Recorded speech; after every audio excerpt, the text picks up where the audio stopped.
Can you be replaced? Everybody can be replaced. There's no such thing as an indispensable person. There was a poem written on that one time about the indispensable man. It says, put your arm in a bucket of water, stick it in up to the wrist, pull it out in the hole that remains is just how much you'll be missed. Stir it all you want as you enter, stir up the water galore, but take it out and in no time it'll be much the same as before. Now the idea is that we can all be replaced. There's no one that's indispensable. But there's some people that are very hard to replace. They're the ones that earn a lot of money. Can you earn a lot of money? Absolutely. I used to have a hard time finding a job. I probably had as many jobs as everybody on this side of the room. I was not a good employee. I was a bad employee. There was 3 different places that only lasted for an hour, and I got fired. I was getting good at it. You know, 1 hour. How do you keep a job for an hour? Well, I could tell you because I did it. But I had all kinds of jobs. And then at 26, bang, like that, something happened in my head. Now, I'm going to spend the next 90 minutes or so telling you what happened. And I'll tell you something else. I'm going to show you what you have to do if you bought that program to make it work. And I'm going to show you what to do if you haven't bought the program, why you should buy the damn thing, and put it to work. Because I have many, many sources of income. Way back around 1990, I was on a flight to Kuala Lumpur from Toronto. It's 25 hours in the air from Toronto to KL. If you go any further, you're coming back. It's as far as you can go, all right? Now, I play a game. I'll show you. Something tells me to tell you again. I carry this little calculator. This has got lots of miles on it. So I'll take it, and I reduced everything to the ridiculous. I'll hit 1, 2, 3, 4, 5, 6. Now I got a million, right? 1 with 6 zeros. Now a million, it seems like a pretty big number to most people. It does to me.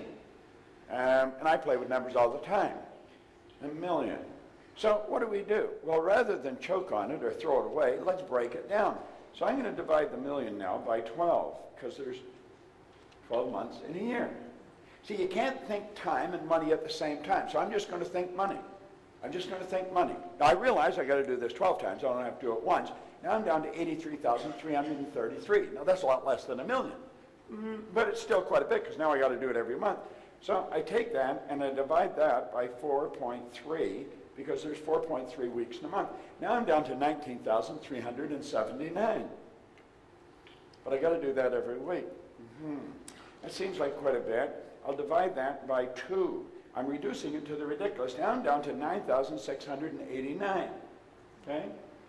There's still quite a bit. If I got to do that between Monday and Wednesday, and again between Wednesday and Monday. I think I'll divide that now by 86. And you say, why 86? I just arbitrarily picked it. I could have picked 68. All right?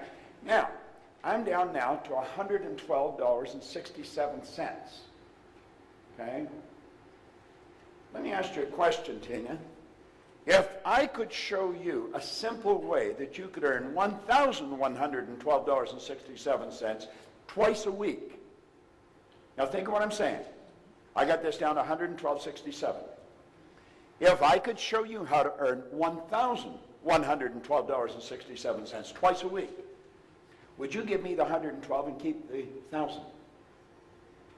I'm going to show you how to earn $1,112.67. You're not going to have to work very hard. It's not too much effort.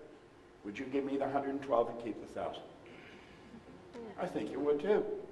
Now, you see, I don't have to think of how to earn $1 million anymore. I just have to think, what the hell can I get Tina doing to earn $1,112.67 twice a week?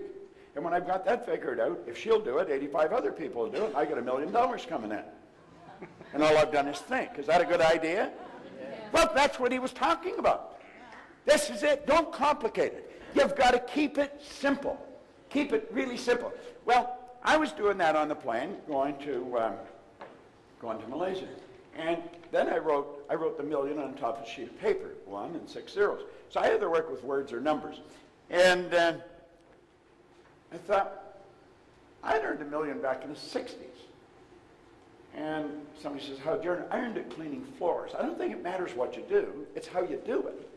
And I got thinking, what's so different about people that are, so I thought of a few people I knew had earned $1 million, and I started to write their names down, and then I started to get excited about it because I figured it out.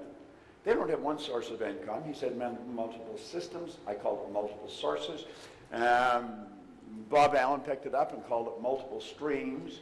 But I was on the plane, and I got excited. When I got off the plane, I didn't pay any attention what time it was in America. I phoned Mark Victor Hansen down in Newport Beach, and I said, Mark, I got an idea. Let's teach people to earn $1 million. We'll put on a program last week. So anyway, he phoned Jack Canfield, and then we phoned Lee Poulos up in Vancouver. Yeah, we got a group of us together, and we did this 7 or 8 times. We all had our own companies, so we quit doing it and started doing our own thing again. And that's where the Chicken Soup for the Soul books came from. Now, you know, I remember, it doesn't even matter if you're in the business, Hansen has this idea. He said, you know, we're going to write a book, and some girl over in Philadelphia said you should call it Chicken Soup for the Soul. And Jack came and says, Proctor, you got a lot of stories, give me some stories. And so, and then Hansen said, we're going to sell 50 million of these by the turn of the century. And I'm thinking, you know, he's really smoking something.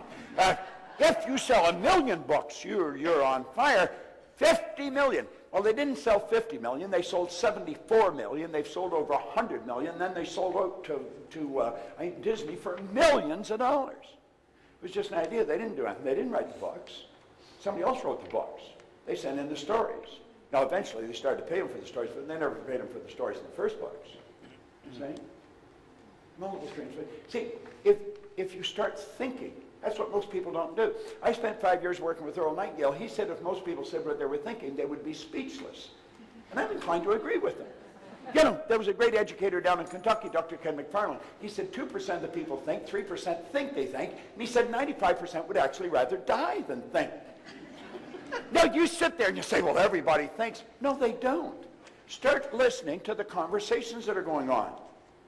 Listen, just in the restaurant, listen to the people at the next table. It's obvious they're not thinking. They'd never say what they're saying. Stand back and watch what they're doing. They would never do what they're doing if they're thinking. There's people come in here and they'll say, that is one hell of a good idea. And they'll go home and start doing the same thing they did before. They won't act on it. You tell me